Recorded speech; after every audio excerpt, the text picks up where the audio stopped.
was the longest reign in British history. In childhood, Elizabeth never expected to inherit the throne. Her ascension was only made possible when her uncle, King Edward, renounced his right, passing it on to Elizabeth's father, George VI. At the age of 21, the future queen dedicated herself to serving the Commonwealth. I declare before you all that my whole life, whether it be long or short, shall be devoted to your service and to the service of our great imperial family to which we all belong. Elizabeth married Prince Philip in 1947 in a lavish ceremony at Westminster Abbey. During a Commonwealth tour of Kenya 5 years later, the royal couple learned King George had passed away. At the age of 25, the princess returned home to become a queen. Elizabeth and Philip were married for nearly 74 years, remaining side by side until the prince's death in 2021 at the age of 99. They raised 4 children together, all of whom would grow up under a microscope. Pomp and circumstance. There was plenty of that over the years, but there were difficult times as well.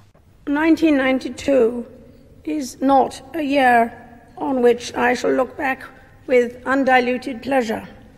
It has turned out to be an annus horribilis. Many of the royal family's private struggles became public during the separation of Prince Charles and Diana. When Diana was killed in a car crash, the Queen came under intense pressure to recognize and honor the so-called People's Princess. I want to pay tribute to Diana myself. In good times and bad, she never lost her capacity to smile and laugh, nor to inspire others with her warmth and kindness. The monarchy enjoyed a surge in popularity in 2011 when Diana's son, Prince William, married Kate Middleton in a ceremony that was watched by roughly 2 billion people. But controversy would later return when Prince Harry and his wife Meghan Markle stepped down from royal duties.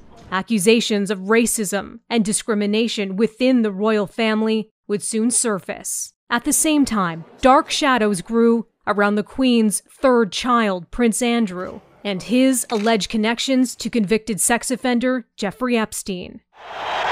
Despite those troubling incidents, the Queen always enjoyed a warm welcome during her visits to Canada. We have been delighted by the enthusiasm of Canadians everywhere to take part in these Jubilee celebrations, and have been overwhelmed by the crowds, the flowers, and the many words of kindness. A royal event received a personal touch in 2010 when Her Majesty presided over the 151st running of the Queen's Plate. The appearance remains a centerpiece of her final official visit to Canada. Years later, in 2015, the Queen would be saluted by Canadian Prime Minister Justin Trudeau as she became Britain's longest-serving monarch. Join me in a toast to Her Majesty the Queen. The Queen. Thank you, Mr. Prime Minister of Canada, for making me feel so old.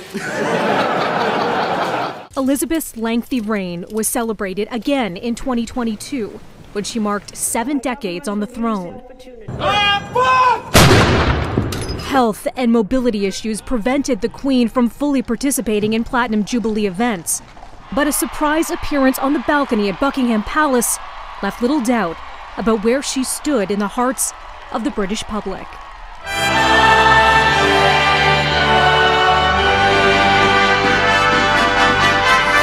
Through joy, through loss, through both celebration and struggle, she was a symbol of stability in a constantly shifting world. Queen Elizabeth, Britain's 63rd monarch. Endure. She has been our longest ever reigning monarch. It's an extraordinary achievement to have presided with such dignity and grace for 70 years. Her life of service stretched beyond most of our living memories. In return, she was loved and admired by the people in the United Kingdom and all around the world. She has been a personal inspiration to me, and to many Britons. Her devotion to duty is an example to us all. Earlier this week, at 96, she remained determined to carry out her duties, as she appointed me as her 15th Prime Minister. Throughout her life, she's visited more than 100 countries, and she has touched the lives of millions around the world. In the difficult days ahead, we will come together with our friends across the United Kingdom, the Commonwealth and the world to celebrate her extraordinary lifetime of service. It is a day of great loss, but Queen Elizabeth II leaves a great legacy. Today the crown passes, as it has done for more than 1,000 years, to our new monarch, our new head of state, His Majesty King Charles III. With the King's family, we mourn the loss of his mother, and as we mourn, we must come together as a people to support him, to help him bear the awesome responsibility that he now carries for us all. We offer him our loyalty and devotion, just as his mother devoted so much to so many for so long. And with the passing of the second Elizabethan age, we usher in a new era in the magnificent history of our great country, exactly as Her Majesty would have wished, by saying the words, "God save the King."